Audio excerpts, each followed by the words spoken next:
नमस्कार। आर.एन.टी PG college की online class में आपका स्वागत है। मैं Rakesh Kumar Jingar, assistant professor in history. आज हम ये प्रथम वर्ष का सेकंड चैप्टर पाषाणकालीन संस्कृतियों के बारे में अध्ययन करेंगे। इससे पूर्व हमने 5 वीडियो अपलोड किए थे जो प्राचीन भारतीय इतिहास के स्रोत को समग्र रूप से समझाया गया था। हम आज पाषाणकालीन संस्कृति के बारे में अध्ययन करेंगे। पाषाणकालीन संस्कृति से सरलतम शब्द में तात्पर्य है जिस संस्कृति के अंतर्गत पत्थरों का सर्वाधिक प्रयोग होता है उसे पाषाणकालीन संस्कृति कहते हैं। आइए हम इसको विस्तृत रूप से समझें। पाषाण युग इतिहास का वह काल है जब मानव का जीवन पत्थरों पर आश्रित था। उदाहरण, शिकार करना, पत्थरों की गुफाओं में रहना, पत्थरों के औजारों का प्रयोग करना, पत्थरों से आग पैदा करना इत्यादि। मानव के विकास की प्रक्रिया जो चल रही थी उसके साथ साथ उसके उपकरण, उसकी जीवन शैली भी बदल रही थी।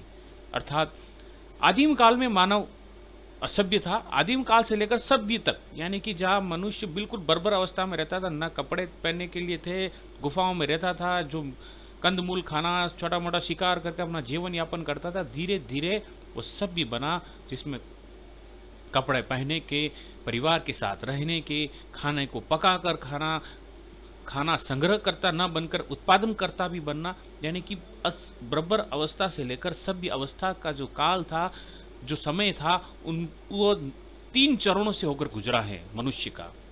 जो हम पाषाण कालीन की बात कर रहे हैं, पाषाण काल में मनुष्य का 3 चरणों से जीवन गुजरा था, तब जाकर मानव सभ्य अवस्था में आया था। जिसमें इस जो 3 चरण थे, इसके अंतर्गत सर्वाधिक जो प्रयोग हुआ था वो पत्थरों का प्रयोग हुआ था, इसलिए इसको पाषाणकालीन संस्कृति कहा जाता है। आगे हम बात करते हैं पाषाणकालीन संस्कृति के 3 चरण कौन कौन से हैं। पहला है पुरा पाषाण युग, दूसरा है मध्य पाषाण युग और तीसरा नव पाषाण युग। 3 चरण है, पुरा पाषाण युग, मध्य पाषाण युग, नव पाषाण युग। आगे हम बात करते हैं, पहला हम पढ़ते हैं पुरा पाषाण युग। देखिए बच्चों, मनुष्य ने अपना लंबा समय इस युग में व्यतीत किया है। इस समय मनुष्य प्रकृति से लंबा संघर्ष किया है, क्योंकि जब मनुष्य आया था, बब्र अवस्था में था, तो सबसे बड़ी बाधा उसकी प्रकृति थी। प्रकृति की मार थी, सर्दी, गर्मी, बारिश, कैसे प्रकृति के साथ सामंजस्य बैठाना, वो एक बड़ी चुनौती थी उसके लिए। तो सबसे पहले उसने प्रकृति से संघर्ष किया, उसके अनुकूल स्वयं को ढाला और जीने की कला सीखी। यह युग 4 लाख वर्ष ईसा पूर्व से लेकर 10,000 वर्ष ईसा पूर्व के मध्य माना जाता है। हम पूरा पाषाण काल के समस्त युग को सरलतम रूप से समझने के लिए हम इसको भी 3 भागों में विभाजित करेंगे। अध्ययन की सुविधा की दृष्टि से हम इसको 3 भागों में पुनः विभाजित कर रहे हैं, जिसमें पहला आएगा निम्न या पूर्व पाषाण काल। इस काल में, इस युग में मनुष्य का जीवन अस्थिर, उसके आसपास भोजन वस्त्र की व्यवस्था नहीं थी। मानव समूह में शिकार कर अपना भोजन संग्रह करता था, गुफाओं में रहता था। आखेट के लिए हथियारों की आवश्यकता हुई तो सबसे सुगमता से पास में उपलब्ध था पत्थर के हथियार बनाए। प्रारंभिक हथियार बेडोल और भद्दी आकृति के थे। इस काल के अंत में उसने अग्नि का आविष्कार कर लिया।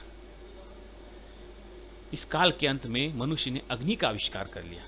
2 पत्थरों से आपस में टकराकर उसने अग्नि का आविष्कार किया।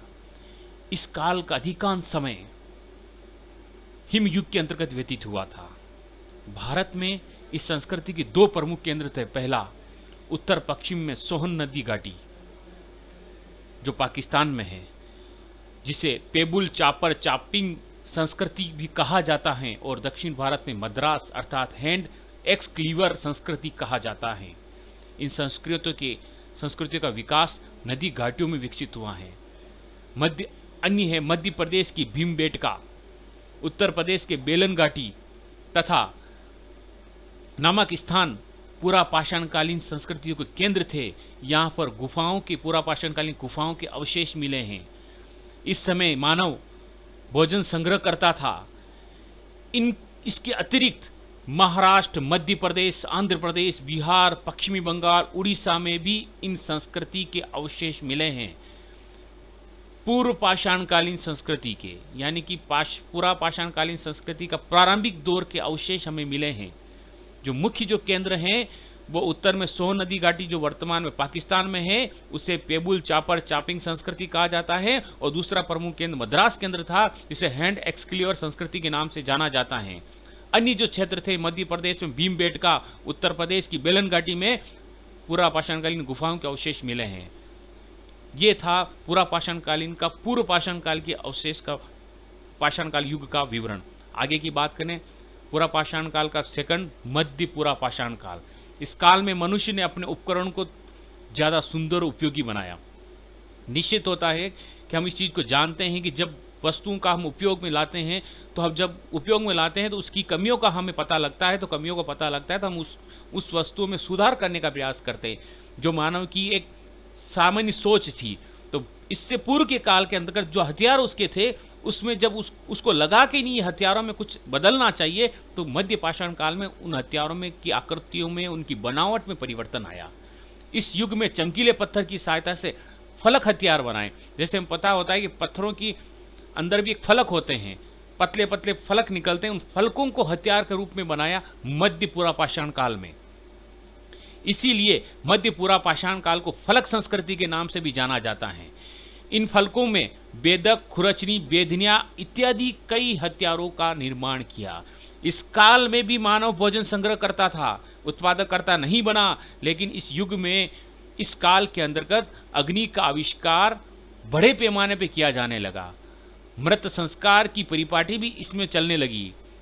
इसका समय प्रचलित हो गई थी। इस संस्कृति का प्रमुख केंद्र बेलन घाटी उत्तर प्रदेश, कृष्णा घाटी कर्नाटक, बेतवा घाटी मध्य प्रदेश, सोन घाटी मध्य प्रदेश तथा राजस्थान, गुजरात, उड़ीसा में भी मध्य पूरा पाषाणकालीन संस्कृतियों के अवशेष मिले हैं। तीसरा, उत्तर पूरा पाषाण काल, जो पूरा पाषाण काल का अंतिम चरण था। यह काल हिमयुग का अंतिम चरण था। इस दौरान उत्तर पूरा पाषाणकालीन संस्कृति का उदय हुआ। अंतिम चरण में जो हिमयुग था, उसके अंतिम चरण में उत्तर पूरा पाषाणकालीन संस्कृति का उदय हुआ। इस काल में मानव विकास की प्रक्रिया तीव्र हो गई। पाषाण उपकरण जो बनाए जाते थे, वह उस उपकरण बनाने में मनुष्य में दक्षता हासिल हो गई। इस समय पत्थर के ब्लेड के उपकरण बनाए जाने लगे। ब्लेड से चाकू, ब्यूरिन, छिद्रक, स्पेयर आदि हथियार बनाए गए। इस काल में पत्थरों के अतिरिक्त हड्डी और हाथी के दांत के भी उपकरण बनाए जाने लगे। उत्तर पूरा पाषाणकालीन संस्कृति के प्रमुख केंद्र हैं बेलन घाटी उत्तर प्रदेश, इनाम गांव महाराष्ट्र, सोहन घाटी मध्य प्रदेश, सिंहभूमि बिहार इत्यादि। इस काल में भी इत्यादि जो प्रमुख केंद्र थे, इस काल में भी मनुष्य भोजन संग्रह करता था। मनुष्य असभ्य बर्बर अवस्था से कुछ सुधार की सीढ़ियां चढ़ चुका था। जंगली जो पहले जो प्रारंभिक दौर में था, मनुष्य जो बर्बर था, असभ्य था, जंगली था, उससे भावी मानव की सीढ़ियां चढ़ चुका था। यानी कि उत्तर पूरा पाषाण काल के आते आते मनुष्य की जीवन शैली में बड़े परिवर्तन आए। कुछ उसके रहन सहन में, कुछ उसके हथियारों के अंतर्गत, समूह में रहने की प्रकृति में। लेकिन सबसे बड़ी कमी इस बात की थी कि यहां तक आते आते भी मनुष्य भोजन उत्पादक करता नहीं बनाता, सिर्फ भोजन संग्रह करता, यानी कि भोजन को इकट्ठा करके खाने की प्रकृति यहां पर थी। उत्तर पाषाण काल तक की उत्पादक करते के रूप में वो परिणित नहीं हुआ था। बच्चों, विद्यार्थियों, आज हम पाषाणकालीन संस्कृति का पूरा पाषाण काल के 3 चरणों का हमने अध्ययन किया। कल हम इसके आगे के पाषाणकालीन संस्कृति के आगे के जो चरण है उसका हम अध्ययन करेंगे। जय हिंद, जय भारत, धन्यवाद।